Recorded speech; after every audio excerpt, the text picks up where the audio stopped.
Today we will discuss about respiration in plants. Respiration in plants. हमने last video में breathing और respiration को detail में पढ़ा था। आज हम किसके बारे में पढ़ेंगे? Respiration in plants. फिर इसके बाद हम पढ़ेंगे रेस्पिरेशन इन एनिमल्स। देखो, पहली बात तो ये कि प्लांट रेस्पिरेशन और एनिमल रेस्पिरेशन में क्या फर्क है।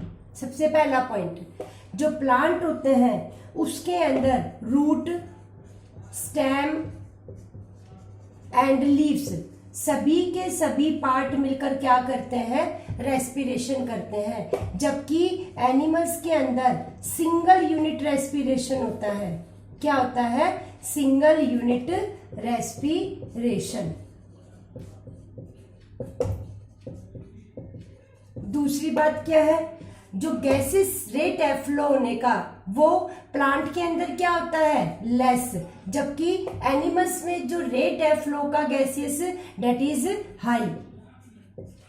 थर्ड, प्लांट के अंदर लिटिल गैसेस एक्सचेंज होता है, जबकि एनिमल्स के अंदर लार्ज अमाउंट के अंदर क्या होता है? गैसेस एक्सचेंज होता है। तो ये तीन पॉइंट हैं जिसके बेस पे हम डिफरेंशिएट कर सकते हैं प्लांट रेस्पिरेशन और एनिमल रेस्पिरेशन को। एनिमल में रूट, स्टेम, लीव सभी के सभी प्लांट में रूट, स्टेम, लीव सभी इन्वॉल्व होते हैं।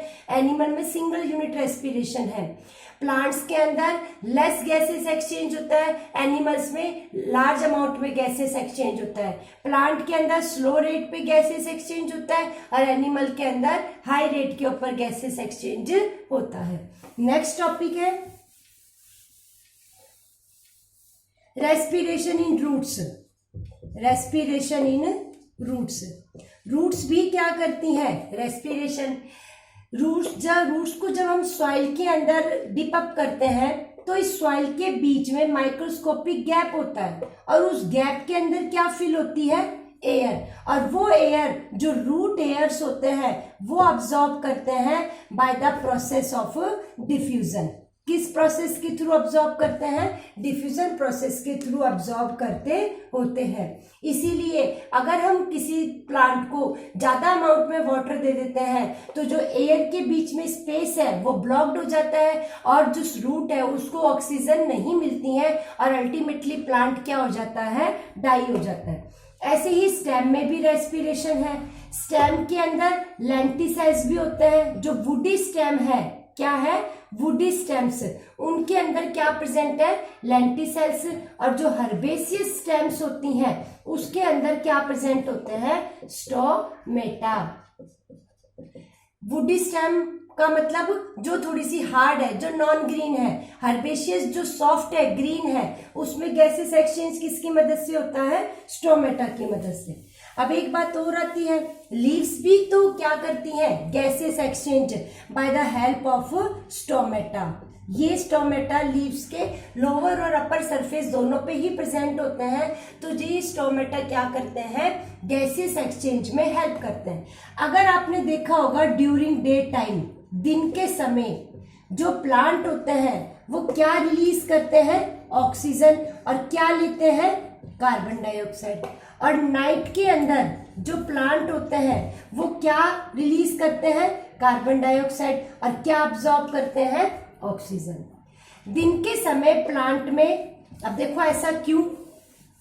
दिन के समय प्लांट में फोटोसिंथेसिस भी होती है और प्लांट में रेस्पिरेशन भी होता है ना। तो ये क्या कहता है? दिन के समय जब प्लांट के अंदर फोटोसिंथेसिस हुई तो प्लांट ने क्या लिया? CO2, 6H2O और क्लोरोफिल और सनलाइट। क्या बनाया? 6,6H12O6 प्लस में 6O2 बना लिया। अब जो ऑक्सीजन प्लांट में रिलीज हुई ड्यूरिंग फोटोसिंथेसिस, उसमें से थोड़ी सी ऑक्सीजन किस में यूटिलाइज हो जाती है? रेस्पिरेशन के लिए। और बाकी ऑक्सीजन कहाँ लिबरेट हो जाती है? एनवायरनमेंट में लिबरेट हो जाती है। लेकिन नाइट के समय प्लांट में फोटोसिंथेसिस नहीं होता है, सिर्फ और सिर्फ क्या परफॉर्म होता है, रेस्पिरेशन। तो रेस्पिरेशन के लिए प्लांट को क्या चाहिए, ऑक्सीजन। तो वो इन्वायरमेंट से क्या लेते हैं, ऑक्सीजन, और ग्लूकोज का कंबस्शन करते हैं और क्या प्रोड्यूस करते हैं, कार्बन डाइऑक्साइड प्रोड्यूस्ड करते हैं। अब यहाँ जब डे टाइम के समय रेस्पिरेशन से जो कार्बन डाइऑक्साइड प्रोड्यूस्ड हो रही है, वापिस से उसको प्लांट किसके लिए यूज कर लेगा, फोटोसिंथेसिस के लिए। तो ऑक्सीजन लिबरेट होगी, कार्बन डाइऑक्साइड क्या हो जाती है, इन जाती है। जबकि रात के समय प्लांट में सिर्फ और सिर्फ फोटोसिंथेसिस नहीं होता, सिर्फ क्या होता है, रेस्पिरेशन। तो जो ऑक्सीजन आई वो क्या रिलीज करेगी, CO2, और वापिस ये CO2 ऑब्जॉर्ब नहीं होती है, सीधी कहाँ लिबरेट हो जाती है, एटमॉस्फेयर के अंदर लिबरेट हो जाती है। नेक्स्ट टॉपिक है respiration in animals. Respiration in animals, animals के अंदर रेस्पिरेशन। सबसे पहले अमीबा यूनिसेलुलर ऑर्गेनिज्म होता है, और ये किसके थ्रू रेस्पिरेशन करती है, स्किन।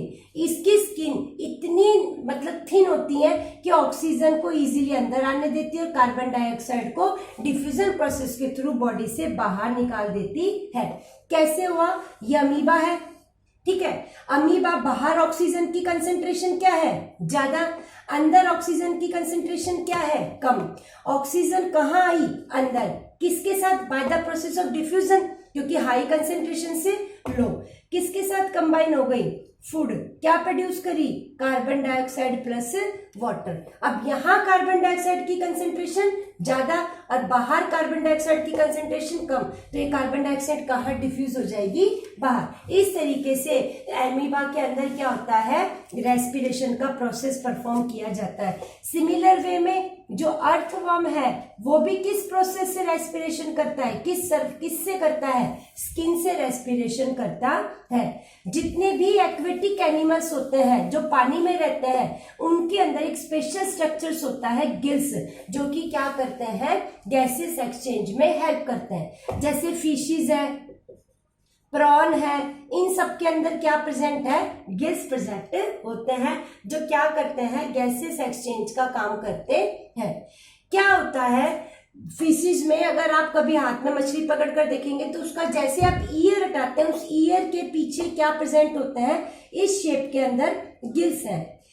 फिश जो है वो कंटिन्यूसली वाटर को ऑब्जॉर्व करती है, तो जब वाटर इस गिल्स से होकर गुजरेगा तो ये गिल्स क्या करेगा, ऑक्सीजन को एब्जॉर्ब कर लेगा, और इस ऑक्सीजन को कहाँ भेज देगा, ब्लड में। ब्लड में ये फूड के साथ कंबाइन होकर क्या प्रोड्यूस करेगा, कार्बन डाइऑक्साइड। कार्बन डाइऑक्साइड वापस कहाँ आएगी, ब्लड, और ब्लड से गिल्स, और गिल्स के थ्रू बॉडी से बाहर निकल जाती है।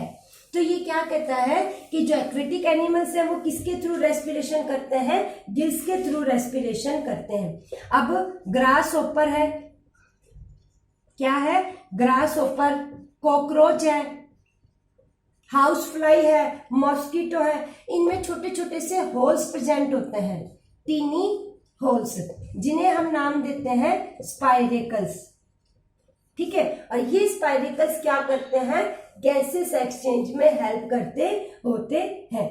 दूसरा, हमारे लिए जितने भी टेरेस्ट्रियल एनिमल हैं सब किसके थ्रू रेस्पिरेशन करते हैं, लंग्स। हमारे अंदर क्या होता है, 1 पेयर लंग्स का प्रेजेंट होता है, राइट और लेफ्ट, जो गैसेस एक्सचेंज में हेल्प करते हैं। अब चाहे स्किन हो, चाहे लंग्स हो, चाहे गिल्स हो, इन्हें हम बोलते हैं रेस्पिरेटरी ऑर्गन्स। और इन ऑर्गन्स की अपनी खुद की एक अहमियत होती है, इनमें कुछ कुछ प्रॉपर्टीज होनी चाहिए, तभी इनको हम क्या बोलते हैं, रेस्पिरेटरी ऑर्गन। सबसे पहली बात, रिच ब्लड सप्लाई। अगर इनको ब्लड सप्लाई नहीं मिलेगी तो ब्लड ऑक्सीजन को नहीं लेगा और प्रॉपर एनर्जी नहीं मिलेगी। तो ये जो रेस्पिरेटरी ऑर्गन है, इनको ब्लड सप्लाई क्या होनी चाहिए, रिच। दूसरा, ये क्या कहता है, इनकी जो मेम्ब्रेन है दैट शुड बी थिन होनी चाहिए। अगर थिक होगी, मोटी होगी, तो गैसेस एक्सचेंज हो ही नहीं पाएगा, इसलिए उनकी जो आउटर सरफेस है वो कैसा होना चाहिए, थिन होना चाहिए। थर्ड, इनका सरफेस एरिया क्या होना चाहिए, लार्ज। सरफेस एरिया क्या होना चाहिए, लार्ज सरफेस एरिया होना चाहिए। अगर छोटा सरफेस होगा तो गैसेस एक्सचेंज क्या होगा, कम। ज्यादा सरफेस होगा तो गैसेस एक्सचेंज क्या होगा, ज्यादा। इसी वजह से ये क्या कहते हैं, जो एक्वेटिक एनिमल्स हैं उनका रेट ऑफ ब्रीथिंग क्या होता है, फास्टर होता है in comparison to terrestrial organism. जो एक्वेटिक एनिमल्स हैं इनका rate of breathing terrestrial organism के कंपैरिजन में कैसा होता है, फास्ट। क्यों, क्योंकि एक्वेटिक ऑर्गेनिज्म कहाँ रहते हैं, वाटर, और वाटर में लिमिटेड अमाउंट के अंदर ऑक्सीजन प्रेजेंट होती है, तो वो उन्हें मैक्सिमम ऑक्सीजन लेने के लिए वो रेट ऑफ ब्रीथिंग को क्या कर देता है, ज्यादा। जबकि जो टेरेस्ट्रियल ऑर्गेनिज्म है उनके सराउंडिंग में उनके पास एक लार्ज एटमोस्फेयर है जहां पर large amount of oxygen present है, तो इस वजह से इनका रेट ऑफ ब्रीथिंग क्या हो जाता है, कम हो जाता है। एक और बात, अगर स्मॉल एनिमल्स में डिफ्यूजन के थ्रू गैसेस एक्सचेंज हो रहा है तो हमारी बॉडी में भी डिफ्यूजन के थ्रू हो सकता है, लेकिन ऐसा नहीं है, क्योंकि जो स्मॉल ऑर्गेनिज्म है वो यूनिसेलुलर है और हम कैसे हैं, कॉम्प्लेक्स और मल्टी सेलुलर। कैसे है, कॉम्प्लेक्स और मल्टी सेलुलर। हमारी बॉडी में अगर डिफ्यूजन के थ्रू गैसेस एक्सचेंज होता है तो हमारे पैर की उंगली डेट इज टो से लेकर हमारे लंग्स तक ऑक्सीजन पहुंचने के लिए 3 साल, हमारे ब्रेन तक ऑक्सीजन पहुंचने के लिए 3 साल लग जाएंगे। और अगर हमें 3 मिनट या 5 मिनट के लिए भी ऑक्सीजन ना मिले तो भी हम सरवाइव नहीं कर सकते। तो diffusion is a very slow process और ये लार्ज अमाउंट ऑफ ऑक्सीजन की सप्लाई नहीं कर सकता। अगर डिफ्यूजन के थ्रू हमारी बॉडी में होता है तो टो से ब्रेन तक ऑक्सीजन सप्लाई करने में कितने साल लग सकते हैं, 3 साल लग सकते हैं। अब हमारी बॉडी में किसके थ्रू होता है, ब्लड, और ब्लड में भी एक पिगमेंट है दैट इज हीमोग्लोबिन। ये हीमोग्लोबिन रेड कलर का पिगमेंट होता है जो आयरन और प्रोटीन पार्ट से मिलकर बना है। हीम मतलब आयरन, ग्लोबिन मतलब प्रोटीन। तो जो ब्लड होता है इसमें हीमोग्लोबिन और ये रेड कलर का पिगमेंट है जो कि क्या करता है, ऑक्सीजन को ट्रांसपोर्ट करने का काम करता होता है। नेक्स्ट आ जाओ, respiration in human. Respiration in human. अब हम रेस्पिरेशन ह्यूमन में पढ़ने से पहले हमें किसकी जरूरत पड़ती है, ऑक्सीजन की। ऑक्सीजन के लिए हम क्या करते हैं, ब्रीथिंग। अब ब्रीथिंग किस प्रकार से होती है, ब्रीथिंग के 2 प्रोसेस है, इनहेलेशन और एक्सहेलेशन। ऑक्सीजन का अंदर आना, कार्बन डाइऑक्साइड का बाहर निकलना। ये हमारी चेस्ट कैविटी है जहां पर लंग्स है, ये रिब्स और एक डायफ्राम होता है, इसे हम क्या बोलते हैं, डायफ्राम। ये डायफ्राम एक मस्कुलर शीट है जो हमारी चेस्ट कैविटी को किससे सेपरेट करता है, एब्डोमेन कैविटी से सेपरेट करता है। ये कौन सी कैविटी है, चेस्ट कैविटी, और नीचे वाली कौन सी कैविटी है, एब्डोमेन कैविटी। तो जो ये डायफ्राम होता है ये हमारी चेस्ट कैविटी को किससे सेपरेट करता है, हमारे एब्डोमेन कैविटी से सेपरेट करता होता है। ये डायफ्राम मस्कुलर शीट है, मसल्स की बनी हुई है।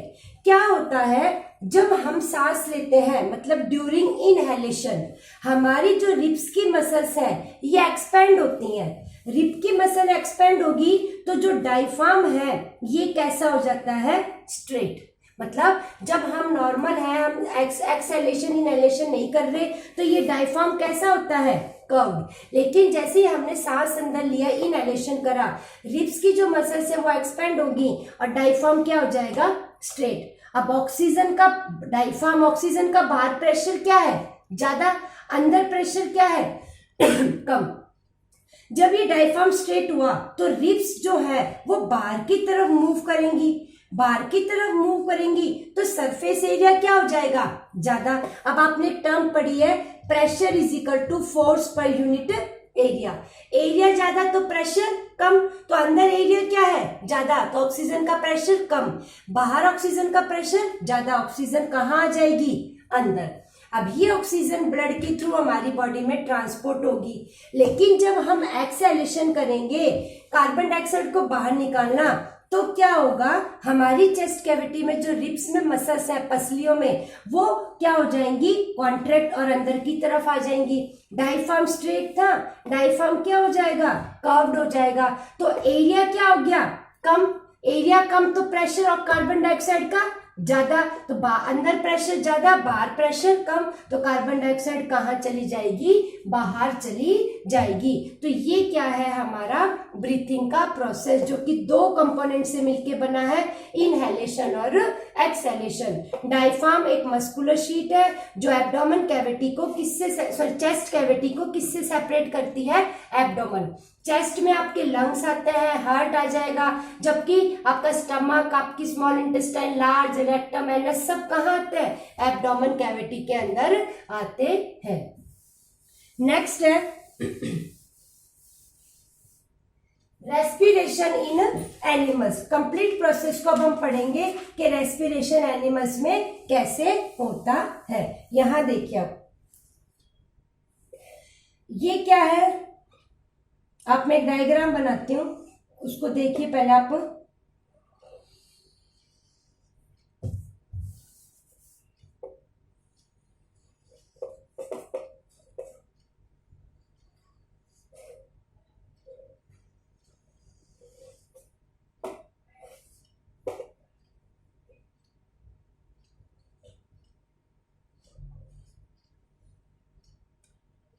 ये डायग्राम देखिए मैं कैसे बना रही हूं, आपको भी वैसे ही ड्रॉ करना है।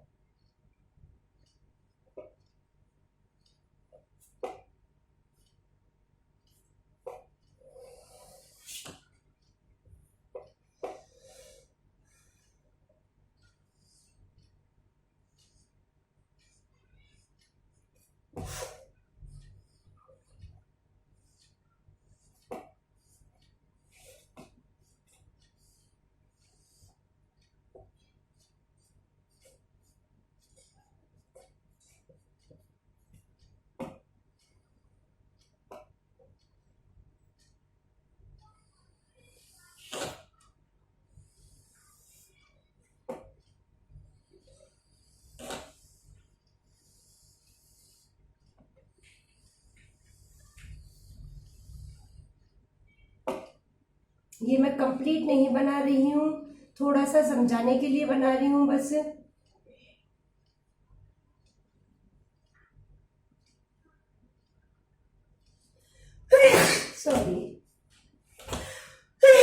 Sorry, that is bony plate, bony palate। ये है ऊपर वाला नेजल पैसेज, जिसे आप नेजल कैविटी भी बोलते हैं। ये है फेरिंग्स, इसे हम बोलेंगे ट्रैकिया। आप सांस की नली जिसे बोलते हैं, दूसरा नाम है विंड पाइप। इसमें जो ये रिंग्स हैं, दैट इज कार्टिलेजेनियस रिंग्स। ये ब्रोंकस, ये क्या है, लंग्स। ये छोटी छोटी यूनिट क्या है, ब्रोंक्यूल्स। ये ब्रोंकस, ये जो है ये क्या बन जाएगी, ब्रोंक्यूल्स। और जो ये राउंडेड स्ट्रक्चर है, दैट इज एल्वियोलाई। और यहां पर एक मस्कुलर शीट आ जाएगी, जिसे हम क्या नाम दे देंगे, डायफ्राम। ये क्या है, लैरिंग्स, साउंड बॉक्स, जिसे वॉइस बॉक्स के नाम से भी जानते हैं, वॉइस बॉक्स। ये नोज, क्या बन जाएगी आपकी, नोज। और ये कौन सी कैविटी है, माउथ कैविटी। देखो, जब आप ऊपर जिसे तलवा बोलते हो, दैट इज बोनी प्लेट। जैसे हमारे नाक में एयर अंदर जाती है, हम मुंह से भी ब्रीथिंग करते हैं, नाक से भी कर लेते हैं, लेकिन ऐसा माना जाता है जो नेजल ब्रीथिंग होती है वो इंपॉर्टेंट होती है as compare to mouth breathing. क्यों? क्योंकि जो नाक के थ्रू जब हम ऑक्सीजन लेते हैं तो हमारी नोज में फाइन हेयर्स प्रेजेंट होते हैं जो डस्ट पार्टिकल को अब्सॉर्ब कर लेते हैं और एयर को फिल्टर होकर हमारी बॉडी के अंदर भेजते होते हैं। तो इसीलिए हमें जो ब्रीथिंग है वो किससे करनी चाहिए? Nasal breathing. अब जिसको मैंने कहा तलवा ऊपर, जिसको आप बोलते हैं बोनी प्लेट हम बोलते हैं, ये नेजल कैविटी को माउथ कैविटी से क्या करता है? सेपरेट कर देता है। मतलब ऊपर वाली कैविटी नेजल कैविटी, नीचे वाली कैविटी जो है वो क्या बोली जाएगी? Mouth cavity. अब जब ऑक्सीजन हमारे नोज के थ्रू, जो नाक में दो होल है, इन्हें हम नाम देते हैं नोस्ट्रिल। इन नोस्ट्रिल के थ्रू कहाँ चली जाएगी? ऊपर वाले नेजल पैसेज के अंदर, और वहां से कहाँ जाएगी? फेरिंग्स। फेरिंग्स जो है एक कॉमन पैसेज है, कॉमन पैसेज, जहां से एयर भी पास होती है और जहां से फूड भी पास होता है। क्या होती है? एयर भी पास होती है और फूड भी। एयर कहाँ जाती है? हमारे ट्रैकिया में, और फूड कहाँ चला जाता है? हमारे उसमें, किसमें? इसोफेगस, जिसे हमने फूड पाइप का नाम दे दिया। अब क्या है, जब हम खाना खा रहे हैं तब भी तो हम सांस ले रहे हैं, तो क्या होता है कि जो हमारा ट्रैकिया होता है ये कवर से कवर अप होता है, जिसे हम नाम देते हैं एपिग्लोटिस। क्या नाम देते हैं? एपिग्लोटिस। ये एक फ्लैप लाइक स्ट्रक्चर है। तो जब हम खाना खा रहे हैं, सपोज करो ये हमारी इसोफेगस है, ये विंड पाइप और यहाँ कवर, तो खाना खा रहे हैं तो वो कवर किस पे आ जाता है? विंड पाइप पे, और हमारा फूड कहाँ चला जाता है? इसोफेगस फूड पाइप में चला जाता है। तो एपिग्लोटिस क्या करता है? जो ट्रैकिया है इसको कवर अप करता है और हमें सांस लेने में मदद करता है जब हम खाना खा रहे हैं तब भी। ट्रैकिया के बाद जो ऑक्सीजन है वो कहाँ जाएगी? ये लैरिंग्स, जिसको हम विंड पाइप बोलते हैं। यहाँ पर एयर आएगी, कंप्रेशन होगा बोन्स में, और क्या हो जाएगा? साउंड प्रोड्यूस्ड होगी। ट्रैकिया के बाद ऑक्सीजन कहाँ चली जाती है? आगे आपके ब्रोंकस। जैसे ये ट्रैकिया लंग्स में एंटर करता है, किस में कन्वर्ट हो जाता है? ब्रोंकस। अब इस ट्रैकिया में ये सी शेप रिंग प्रेजेंट है, जिन्हें हम नाम देते हैं कार्टिलेजेनियस रिंग्स। अगर ये रिंग ना होती तो अगर हमारी इस ट्रैकिया में या विंड पाइप में ऑक्सीजन नहीं होती तो ये क्या हो जाता? सिकुड़ जाता, कोलैप्स हो जाता। So this cartilaginous rings prevent this trachea from collapsing even in the absence of oxygen. Oxygen की एब्सेंस में इस ट्रैकिया को सिकुड़ने से रोकने का काम कौन करती हैं? Cartilaginous rings. अब ब्रोंकस फर्दर किस में डिवाइड हो गया? ब्रोंकियोल्स में, और इन ब्रोंकियोल्स के ऊपर पाउच लाइक स्ट्रक्चर्स प्रेजेंट होता है, जिसे हम क्या नाम देते हैं? एल्वियोलाई। क्या नाम दे देते हैं? एल्वियोलाई का नाम देते हैं। लंग्स जो है ये एक लेफ्ट में प्रेजेंट होता है, एक राइट में। लंग्स की जो कवरिंग होती है उसे हम नाम देते हैं प्लूरा। क्या नाम दे देते हैं? प्लूरा। ये डायफ्राम है जो चेस्ट कैविटी को किससे सेपरेट करेगा? Abdominal cavity.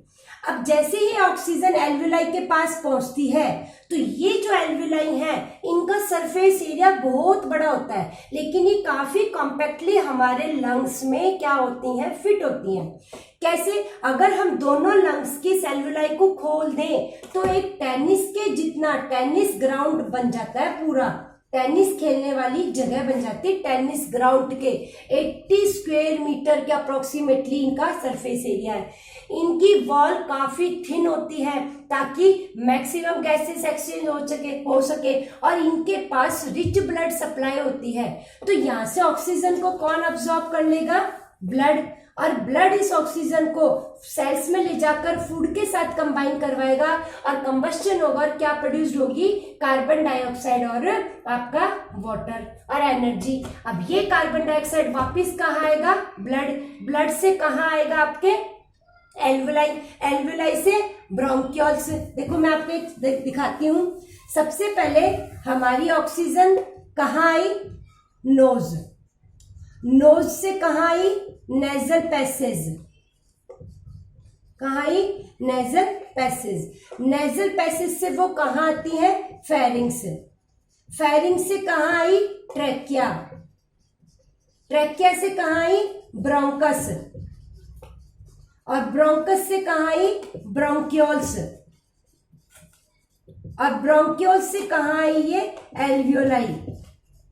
और एल्वियोलाई से कहाँ गई? ब्लड। और ब्लड से ये सेल में, जहां पर इसका कंबस्टन होती है, क्या प्रोड्यूस्ड हुई? Carbon dioxide. तो कार्बन डाइऑक्साइड सेल से ब्लड, ब्लड से एल्वेलाई, फिर bronchioles, bronchus, trachea, pharynx, nasal passage, nose, और कहाँ चली जाती है? एनवायरमेंट में बाहर चली जाती होती है। तो इस प्रकार से ये हमारा पूरा एक गैसेस एक्सचेंज है, रेस्पिरेशन का प्रोसेस है, जो कि ह्यूमन बॉडी में परफॉर्म किया जाता है। अब मेन एजेंट क्या है? ब्लड। अब जिन पर्सन में ब्लड की डेफिशिएंसी होती है, वो प्रॉपर ऑक्सीजन नहीं अवेलेबल होती, उनको प्रॉपर एनर्जी भी नहीं मिलती है। ब्लड की डेफिशिएंसी से डिजीज होती है, डेट इज एनीमिया, खून की कमी, जिसमें पर्सन का कलर पेल येलो हो जाता है, थोड़ा सा काम करते ही वो टायर्ड हो जाता है, रेट ऑफ ब्रीथिंग क्या हो जाता है? हाई हो जाता है। तो इसीलिए हमें प्रॉपर न्यूट्रिशियस फूड खाने चाहिए, ताकि हमारी ब्लड सप्लाई क्या रहे? मैक्सिमम रहती है। अगर हम एक नॉर्मल रेट ऑफ ब्रीथिंग देखें तो वो है 15 से 18 पर मिनट। लेकिन जब हम ज्यादा एक्सरसाइज करते हैं तो यही रेट ऑफ ब्रीथिंग बढ़ जाता है, क्योंकि हम जब एक्सरसाइज करते हैं तो हमारी बॉडी को ऑक्सीजन चाहिए। अब ऑक्सीजन की सप्लाई को बढ़ाने के लिए ये क्या कर देता है? रेट ऑफ ब्रीथिंग को फास्ट कर देता है, जिससे हम ज्यादा ऑक्सीजन इनहेल करते हैं और हमारा रेट ऑफ ब्रीथिंग क्या हो जाता है? बढ़ जाता है। एक और बात है, एक होती है कार्बन डाइऑक्साइड और एक होती है कार्बन मोनोऑक्साइड। जब किसी फ्यूल को बर्न होने के लिए प्रॉपर ऑक्सीजन मिलेगी तो कौन सी गैस प्रोड्यूस्ड होगी?